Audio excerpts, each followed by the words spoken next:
Hey y'all, this lesson is on the square root property, which is another method to solve a quadratic when you're looking for the x-intercepts or solutions or zeros or roots. So in my previous video, I showed you how to solve by factoring, and this is just an additional method to help you solve. It extends the factoring method, and I'll also introduce imaginary numbers in this lesson, so I'm really excited about that.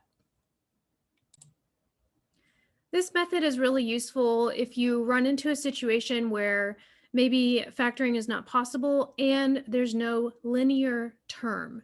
A linear term means the x term. So we usually have an x squared, an x, and a constant.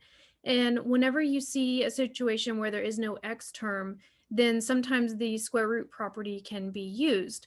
Before we get into the square root property, I want to show you something that's going to come up. This is kind of like the case or the situation where we had absolute value equations and we had these two cases.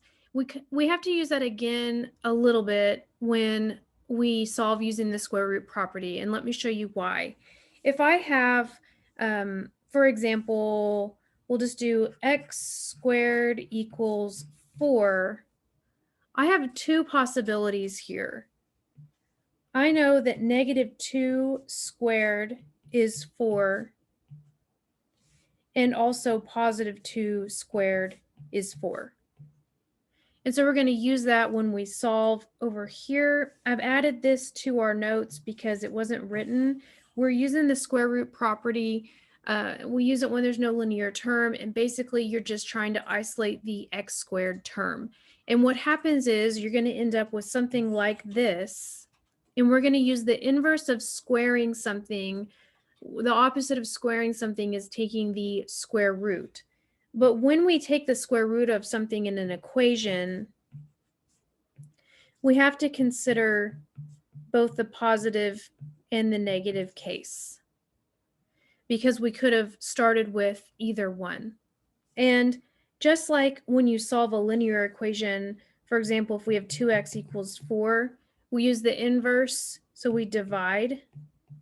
When we use the inverse, it kind of undoes the operation. So when we have this square root of something squared, it basically undoes. Undoes is not the technical word. That's why I'm using it in quotes, because it's not a mathematical word, but that's essentially what's happening. So we are going to square root both sides. Whoops, erased the wrong thing. And that's going to help us solve our quadratic. In the first example, our goal is to isolate x squared. So we are going to first divide by 3. And now that we have x squared isolated, we can square root both sides. And when we do that, don't forget the plus or minus. We have to consider the positive and the negative values for this equation. So we get x equals plus or minus square root 9.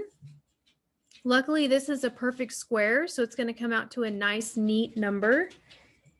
The square root of 9 is 3.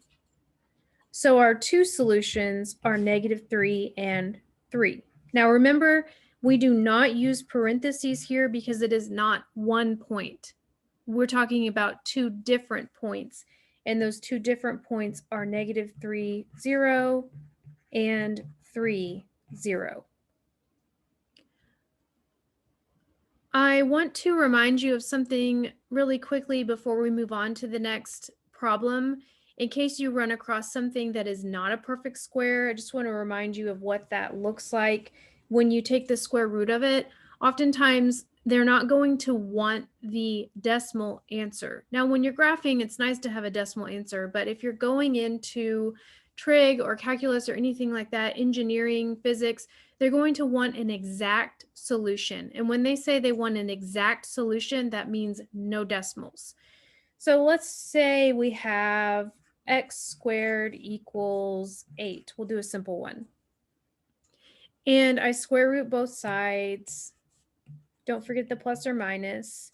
We get x equals plus or minus square root 8. Now, 8 is not a perfect square, so I can't just simplify that down to something nice like 3. But I can break it down because it's even, so I know it's going to break down into factors. And when you break it down into factors, you want to try to find the largest perfect square that goes into the number. In this case, the largest perfect square that goes into 8 is 4. So just to remind you of your perfect squares, 1 squared is 1, 2 squared is 4, 3 squared is 9, 4, 16, 25, 36, 49, and so on. Hopefully you know those. If not, you can Google that or just square each number and have a little table. Like if you're doing your homework, you can have a little table with your squared numbers so you know what your perfect squares are. That's a really good way to kind of help you along in your homework. So the largest perfect square that goes into 8 is 4. So that's going to break down into 4 times 2. And then we'll use our properties of square roots to break those up. And then the square root of 4 is 2. And then 2 is prime, so it stays under. And those would be your 2 solutions. So if you had a larger number like 72, the largest perfect square that goes into 72 is 36. So you'd break that up into 2 different squares, and that would be 6 root 2. So there's just a couple examples in case you come across that. I think in the notes we might have perfect squares, but that's what it looks like. Next example, we do see an x term right here, so you might think that's a linear term, but we have this squared out here. So we are going to use the square root property. You could multiply this all out and use a different method if you wanted to, but I want to show you how you can isolate this piece and then use the square root property to solve because it's really quick and simple. We are going to divide by 3 here.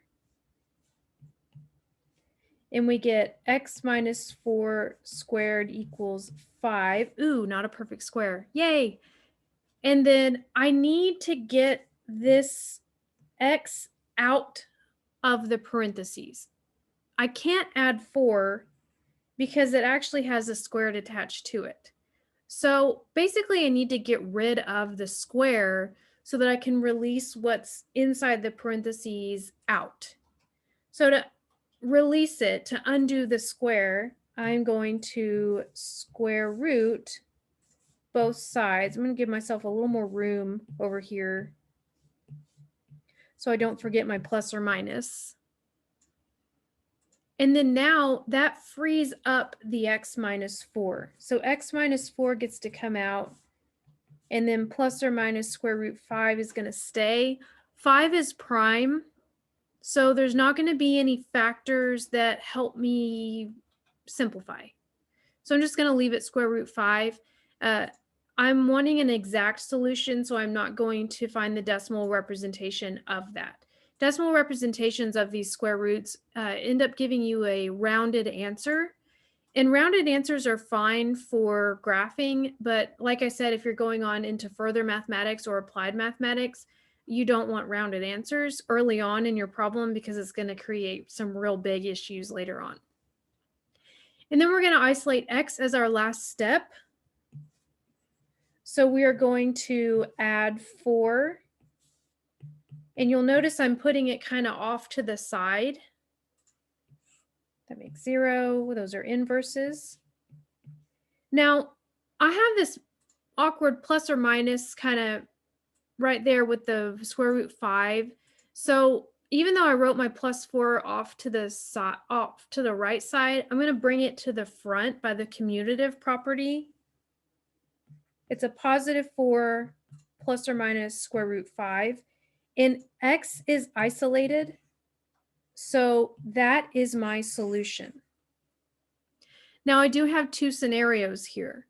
I have 4 plus square root 5 and 4 minus square root 5. So I can write that as 2 different solutions. 4 minus square root 5 and 4 plus square root 5.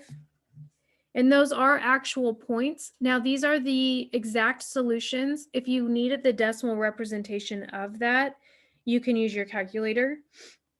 4 minus second x squared 5. And we could get about 1.76. And then 4 plus second x squared 5, 6.24 if we're rounding. So yes, you do have to type in 2 different lines. Depending on your calculator, you probably don't have the plus minus key. If you have a TI Inspire, that has the plus minus key and it will give you the 2 solutions in the same line. But if you have an 84 or 83, then you're going to have to do 2 different lines. So that would be our approximation of our roots. But these would be your exact solutions.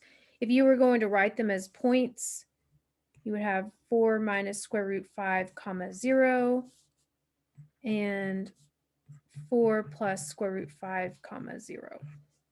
And that's it. I did mention that I would get into imaginary numbers or complex numbers, which I love. So fun. Just a quick intro to complex numbers or imaginary numbers. Let's talk about, let me show you a scenario before I get into this. Let's say I have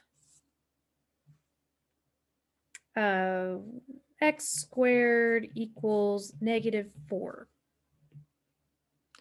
Now, if I tried to find a number that made this true, and you think, oh, it's -2.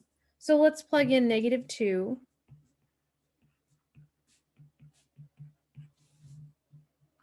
Well, -2 times itself is +4. So that doesn't work. And we know that +2 squared is also +4. So that doesn't work, which kind of puts us in the situation where, okay, there's no real number that satisfies this equation, but we can't just say there's no solution, we give up. There is a solution. It's just imaginary. So who would have thought you would have imaginary solutions? If you had imaginary friends, maybe you're going to like this. I don't know. All right. So we have this by definition. We know that the square root of 1 is 1, but what if we consider the square root of -1 instead? We don't have a real number that's going to make this true, going to give us a value that describes it. And so there's no real number that we can use to simplify the square root of -1. And if you type it in your calculator, if you have a TI-84, it's going to say error, or it's going to say no real solution. And if you have like an Inspire or an 89, it will probably simplify it for you, but the 84s won't.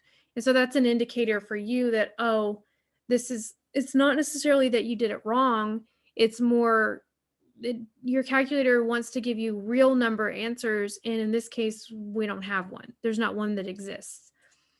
So by definition, we call the square root of -1 I. It is a lowercase cursive I, or italic I. And following that, we know that I squared equals -1. Now, why? Where did I get that? If I know that this is true, then if I square both sides, we know also that these are inverse operations and they kind of undo each other. So -1 equals I squared follows that statement or that truth. I know it probably seems scary. It's like, what is this crazy I thing coming into play? But it's really not as scary as it sounds. I'll show you an example here. We know that the square root of 25 is 5 because 5 times 5 is 25. Now, I'm not considering the negative case here because I'm not solving an equation. I'm just saying what is the principal square root, which means what is the positive square root of 25? We know that to be 5. So I have a case of square root negative 25. Well, I can't find that with real numbers, but I can find that with imaginary numbers. So negative 25 breaks down into, if I were to split it apart, negative 1 times 25. Then we know by definition, if I break up those two square roots, the square root of negative 1 is I by definition, and the square root of 25 is 5 because we knew that from our principal square root. And so we write our solution as the square root of negative 25 is 5I. So anytime you see a negative under a square root, you automatically know that there's going to be an I that comes out of it. Let's go down here. I've got an equation with no linear term, so no x term, and I'm going to solve it using the square root property. I'm also going to show you something else, which is kind of cool, but I'm really excited about it. I think it's really neat. So I'm going to add 9 first to move it away. I have 2x squared equals negative 8. And then divide by 2.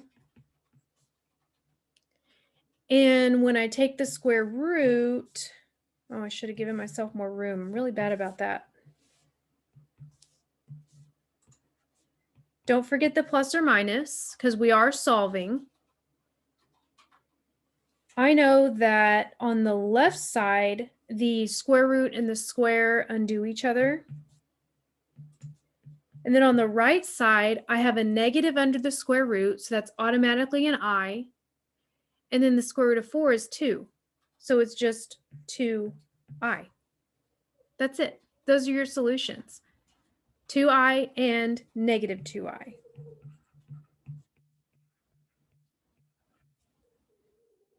And this parabola would basically just be up, hanging, not crossing the x-axis, and we would describe its solutions as negative 2I and positive 2I. Then I want to show you something. If we had chosen instead to solve this by factoring, because there's several ways you can solve it. Maybe you didn't see that you could do the square root property, and that's fine. Maybe you thought, oh, I really want to factor this. This looks really nice. Then if you're going to solve by factoring, you would have to add 17 over to this side so that we can use the zero product principle. We get 2x squared plus 8 equals 0. And then pull out the greatest common factor. Hold on. I've missed something. Oops. Duh. They don't both have an x. That's my bad. Pull out the greatest common factor of 2.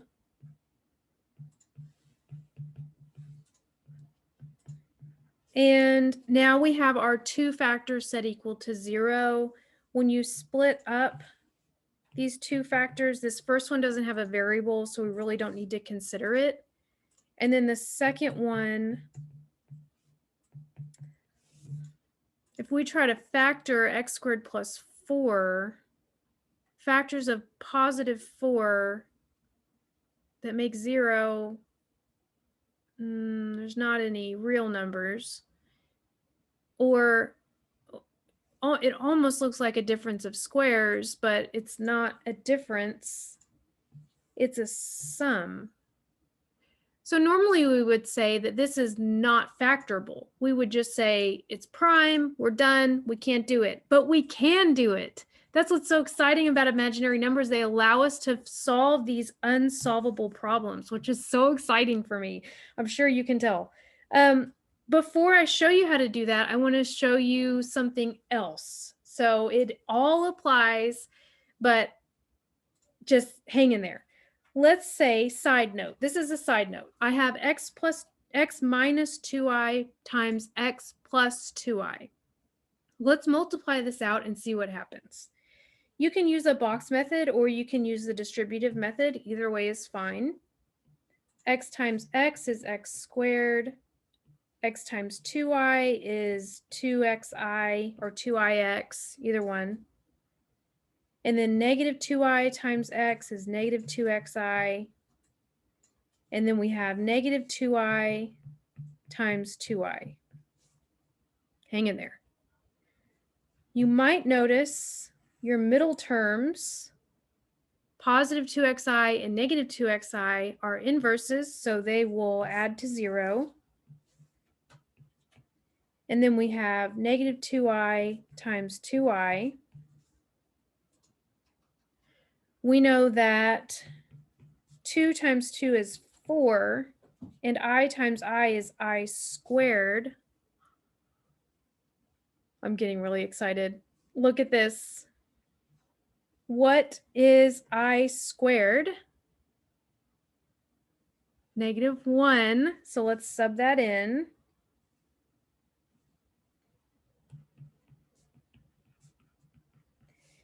And negative 4 times negative 1 is positive 4,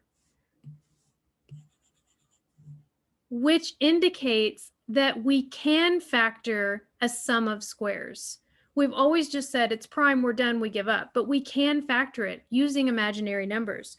So if I work my way backwards, if I have this, and I know it's not factorable, I can use imaginary numbers to help me factor it. So this is factorable into x plus 2i and x minus 2i. Then split those up, solve each one, and we get negative 2i and positive 2i, which is what we got when we solved using the square root property. Isn't that so fun? Okay, that was not the point of the lesson. I know it was a giant rabbit trail, but I just love that so much. I didn't learn that until like last year that you could do that. So that was very exciting for me, and I just had to show you. Okay, so we have this last example here. Nice little rabbit trail, expands our minds. We love rabbit trails.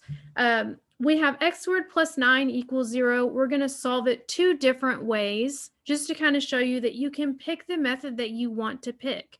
So whichever one makes more sense to you, or whichever one that you see first, then go ahead and try it.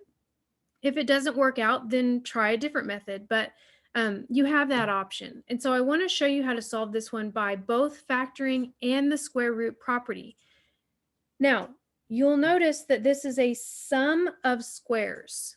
A sum of squares is usually prime, like I just mentioned in the previous example, but now we know that it's factorable with imaginary numbers. So I want you to go ahead and try it, use both methods, pause the video, try it, and then hit play and see if you get the same thing.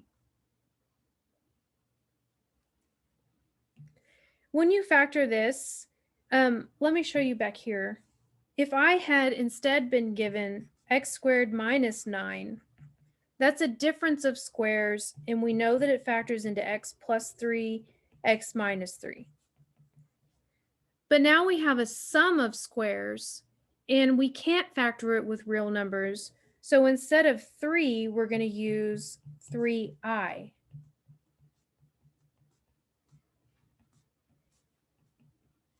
To factor. Because if you remember, when we multiply those i's, we get I squared, which translates to negative 1, which makes that positive 9. So then we can split up our 2 factors by the zero product property and solve. We get negative 3i and positive 3i. Then if you had solved using the square root property, now if you haven't done it yet, pause it and try it. In the square root property, we are isolating x, so we subtract 9. And then we square root both sides. I gave myself some room finally on this one. We have inverse operations. And then the square root of negative is I. and the square root of 9 is 3. So we get the same exact two solutions. That's it. That's all at once. I do want to show you, I know that I said we were going to be done here, but just to kind of brief you a little bit, if you have the square root of -8, for example, where it's not a perfect square, we do know that this breaks up into -1 times 8. And we know that the square root of -1 is I. But we also know that square root 8 is going to simplify further. And we end up with, well, the way I have it, I times 2 times square root 2, but typically you're going to see that number out front to be 2i, square root 2. So just in case you come across something that's not a perfect square and it's imaginary, you're going to pull out that I, and then you're going to simplify it just like we normally do with radicals.